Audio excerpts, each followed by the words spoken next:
Hello, bachcho. Let's read this question. So this question says there is a conducting ring of radius capital R, another ring carrying a current I and radius small r. So the small r is much less than capital R is kept on the axis of the bigger ring such that its center lies on the axis of the bigger ring at a distance x from the center of the bigger ring and its plane is perpendicular to the axis. The mutual inductance of the bigger ring due to the smaller ring आपको यहाँ पर calculate करके बताना है. Alright, तो चलिए बच्चों इस क्वेश्चन को स्टार्ट करते हैं. So we can write the key concept of this question. इस क्वेश्चन का की कॉन्सेप्ट आप क्या लिख सकते हैं?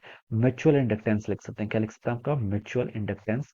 और इसी की वैल्यू हमें देखिए यहाँ पर क्या करना है, कैलकुलेट करके बताना है. ओके, म्यूचुअल इंडक्टेंस देखिए हम डिफाइन कैसे करते हैं. म्यूचुअल इंडक्टेंस को देखिए हम कैसे डिफाइन करेंगे. मान लीजिए आपके पास क्या कोई करंट कैरिंग लूप है. ओके, ये आपकी कोई क्या है, करंट कैरिंग लूप है. ओके, इस पर आपके मान लीजिए I1 करंट क्या कर रही है, फ्लो कर रही है. ओके, करंट फ्लो कर रही है तो इसके कारण क्या आएंगे, यहाँ पर मान लीजिए इसको मैंने लूप वन बोल दिया, this is my loop one. Okay, यहाँ पर देखिए आपके पास एक दूसरी लूप है जिसको मैंने क्या बोल दिया, this is my loop two. इसे मैंने क्या बोल दिया, आपका लूप टू बोल दिया. ओके, अब देखिए बच्चों इसमें आपके मान लीजिए I1 करंट फ्लो कर रही है तो इसके कारण कोई जैसे मैग्नेटिक फील्ड लाइंस होगी. Okay, few magnetic field lines आपके इस तरीके से क्या होंगे होंगे. ओके, तो मैं बता सकता हूँ देखिए I1 में आपकी जो मैग्नेटिक फील्ड I1 में करंट के कारण क्या आ रहा है, आपका मैग्नेटिक फील्ड आ रहा है. वो मैग्नेटिक फील्ड आपकी लूप टू से पास हो रही है, इससे आपका मैग्नेटिक फ्लक्स आ रहा है. तो मैं बता सकता हूँ magnetic flux in the loop two ये किसके प्रोपोर्शनल है, current in the flowing in the loop one. Loop one में जितनी ज्यादा करंट फ्लो करेगी उतना ज्यादा इससे फ्लक्स पास होगा.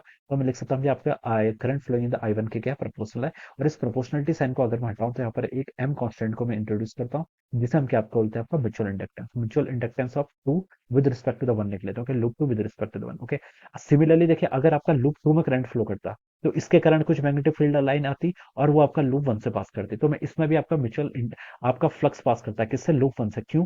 क्योंकि आपकी लूप टू में करंट फ्लो कर रही है. तो मैं बता सकता हूँ फाइव वन आपका I2 के प्रोपोर्शनल होता है. ओके, तो यहाँ से हम देखिए क्या लिख सकते हैं, आपका फाइव वन किसके इक्वल होता है, ये होता है आपका M12 टाइम्स I2 के इक्वल. ओके, ये हम लिख सकते हैं. और बच्चों हम ये बता सकते हैं फ्रॉम द रेसिप्रोसिटी थ्योरम कि आपका जो आपका देखिए जो रेसिप्रोसिटी थ्योरम से बता सकते हैं कि यहाँ पर से इन दोनों की वैल्यू जो आपकी M12 होता है और M21 होता है, इन दोनों की वैल्यू क्या होती है, आपकी सेम होती है. ये हम रेसिप्रोसिटी थ्योरम से क्या बता सकते हैं. ओके, सो ये आपकी क्या कहलाती है, this phenomena is called mutual inductance. Okay, एक वायर में आपके करंट के कारण दूसरे में आपका क्या हो रहा है, फ्लक्स हो रहा है, इसका हम क्या बोलते हैं, आपका म्यूचुअल इंडक्टेंस बोलते हैं. ओके, अब क्वेश्चन पे देखिए आते हैं. क्वेश्चन पे हमें बोला गया है कि there is a conducting ring of radius R. Okay, conducting ring है जिसके रेडियस आपकी कैपिटल आर मान लीजिए. ओके, ये आपकी कोई कंडक्टिंग रिंग है जिसके रेडियस आपकी कैपिटल आर है.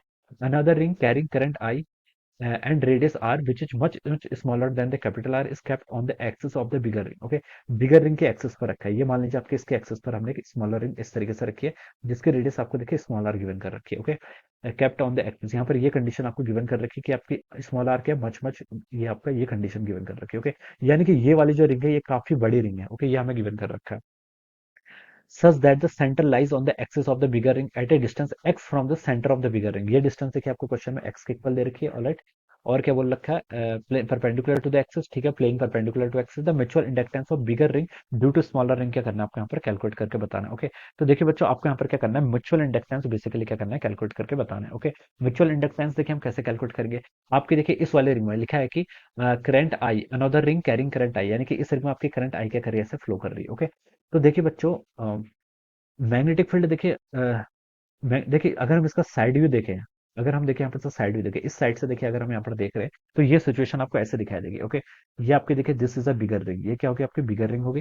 मैं साइड सिचुएशन देख रहा हूँ. ओके, इसकी रेडियस कितनी है, आपकी कैपिटल आर के इक्वल है. यहाँ पर देखिए आपके स्मॉलर रिंग है, ये आपका स्मॉल आर है. ओके, ये आपको देखिए इन दोनों के बीच में रिलेशन भी क्वेश्चन में गिवन कर रखा है कि कैपिटल आर आपका क्या है, बहुत लार्ज है. देखिए इसमें आपको करंट डिफाइन कर रही है कि आई करंट क्या कर रही है, इससे ऐसे फ्लो कर रही है. ओके, तो देखिए बच्चों अगर मैं क्या करूँ, फ्लक्स फाइंड आउट करूँ इसके कारण, तो देखिए मुझे मैग्नेटिक फील्ड इनसाइड लिखना तो आता है लेकिन आउटसाइड लिखना नहीं आता है. ऑलराइट, आउटसाइड का फॉर्मूला नहीं है. ओके, तो देखिए अगर मैं यहाँ पर ये कंसीडर करूं कि देखिए अगर आपकी करंट आई क्या कर रही है, बाहर वाले रिंग में फ्लो कर रही है, तो इसके कारण मैं इनसाइड पॉइंट पर तो मैग्नेटिक फील्ड लिख सकता हूँ, मैग्नेटिक फील्ड लिख सकता हूँ. और मैं ये भी कैलकुलेट कर सकता हूँ कि कितना मैग्नेटिक फ्लक्स क्या कर रहा है, इससे पास कर रहा है. ओके, ये हम लिख सकते हैं. कैसे लिख सकते हैं, फ्रॉम द रेसिप्रोसिटी थ्योरम से हम बता सकते हैं. F12 आपका M12 और M21 क्या होते हैं, ये दोनों एक दूसरे के क्या है, इक्वल है. अगर मैं करंट को यहाँ पर से एक्सचेंज हम यहाँ से कर सकते हैं, this is from the reciprocity theorem. Okay, ये हम यहाँ पर से क्या लिख सकते हैं. ओके, तो मैं ये एज्यूम कर लेता हूँ कि जो आपकी बाहर वाली है उसमें आपकी करंट क्या कर रही है, आई करंट क्या कर रही है, आपकी फ्लो कर रही है. और इसमें अगर आपकी आई करंट फ्लो कर रही है तो इसमें देखिए मुझे इस रीजन से क्या बताना होगा, आपका मैग्नेटिक फ्लक्स मुझे इस रीजन में क्या करना होगा, फिर कैलकुलेट करके बताना होगा. ओके, तो बाहर वाले में मान लीजिए आपकी आई करंट फ्लो कर रही है, तो देखिए मैं क्या लिखता हूँ, इसके कारण पहले हम बी कैलकुलेट कर लेते हैं. बी की वैल्यू बच्चों देखिए कितनी होगी, बी की वैल्यू बच्चों यहाँ पर हम लिख सकते हैं, बी की वैल्यू होगी आपकी बी के एक्सिस पर है ना, एट ए डिस्टेंस एक्स है, ओके। यह आपकी देखिए इसकी वैल्यू, आपका जो फॉर्मूला होता है ये होता है आपका mu naught I R square divided by two times होता है, यस, टू टाइम्स आपका R square plus x square to the power 3/2, okay. This is a magnetic field, ये क्या होता है आपका मैग्नेटिक फील्ड का फॉर्मूला हो जाएगा इस वायर के कारण इस पर, ओके। इस पर जो मैग्नेटिक फील्ड होगा वो हम ऐसे लिख सकते हैं, ओके। और ये बोल रखा है कि देखिए ये कैपिटल आर के आपका बहुत लार्ज है, इसका मतलब इसके हर पॉइंट पर हमें मैग्नेटिक फील्ड क्या मान सकते हैं, ये आपकी कांस्टेंट रहेगी, ओके। ये हम एज्यूम कर सकते हैं क्योंकि ये कंडीशन आपको क्वेश्चन में गिवन कर रखी है, ओके। तो यहाँ से हम इस कंडीशन को ऐसे बता सकते हैं, ओके। तो ये तो आपका मैग्नेटिक फील्ड आ गया। अब हम देखिए क्या लिख सकते हैं, फ्लक्स लिख सकते हैं। Flux passing through the smaller range, जिसके रेडियस आपके स्मॉल आर के इक्वल है, ओके। कितना होगा फ्लक्स, होता है आपका बी इंटू ए के इक्वल। मैग्नेटिक फील्ड लाइंस देखिए इसके कारण यहाँ पर ऐसे होंगे, देखिए मैग्नेटिक फील्ड आपका इंटू होगा, अंदर वाले रीजन में देखिए राइट हैंड थंब रूल का यूज करेंगे तो मैग्नेटिक फील्ड लाइंस ऐसे होंगे, ओके। ये बता सकते हैं। तो बी डॉट ए की वैल्यू देखिए कितना होगी, बी और एक दूसरे के, बी और एरिया वेक्टर एक दूसरे के पैरेलल है, तो mu naught I R square divided by कितना होगा, two times R square plus x square to the power 3/2 into कितना हो जाएगा एरिया, एरिया देखिए कितना आपका पाई आर स्क्वायर के इक्वल है, ओके। ये टर्म आप यहाँ पर से ऐसे लिख सकते हैं, यस। यहाँ से आपका देखिए ये आ जाएगा, ओके। अब देखिए बच्चों, आपको क्या बताना था, म्यूचुअल इंडक्टेंस बताना था, ओके। तो म्यूचुअल इंडक्टेंस देखिए कैसे लिखते हैं, आपकी एक क्वांटिटी आती है phi, phi is equal to I, I one, okay. I one के साथ जो आपका कांस्टेंट टर्म आती है वो आपका म्यूचुअल इंडक्टेंस कहलाता है। तो देखिए यहाँ से आप लिख लेते हैं न्यू नॉट, ओके। यहाँ पर आपका आर स्क्वायर भी आएगा, स्मॉल आर स्क्वायर भी आएगा, पाई भी आएगा, डिवीजन में देखिए आएगा two times root of R square plus x square to the power 3/2 हो जाएगा। और यहाँ पर आपकी आई करंट ऐसे आ जाएगी, ओके। तो ये वाली जो टर्म आपकी बचेगी, ये टर्म क्या कहलाएगी आपकी म्यूचुअल इंडक्टेंस, बिकॉज फाई क्या होता है, प्रोपोर्शनल टू आई होता है, ये हमें पता है, ओके। फाई प्रोपोर्शनल आई है, जो कांस्टेंट आता है वही आपका म्यूचुअल इंडक्टेंस होता है। तो म्यूचुअल इंडक्टेंस की वैल्यू होगी न्यू नॉट फाई टाइम्स आपका कैपिटल आर का स्क्वायर स्मॉल आर का स्क्वायर डिवाइडेड बाय देखिए क्या हो जाएगा आपका, डिवाइडेड में आपका देखिए टू कांस्टेंट है, R square plus x square to the power 3/2, तो ये आपका आ जाएगा, ओके। तो बच्चों इसको अगर हम मैच करें तो वन से तो मैच नहीं कर रहा है, यहाँ पर डिनोमिनेटर में टू नहीं है, बी से भी नहीं कर रहा है, सी से भी नहीं कर रहा है, ऑप्शन डी से मैच कर रहा है। So we can say that option D क्या हो जाएगा इस क्वेश्चन के करस्पॉन्डिंग करेक्ट आंसर हो जाएगा। क्या लिख सकते हैं आपका, option D will be the right answer of this question, okay.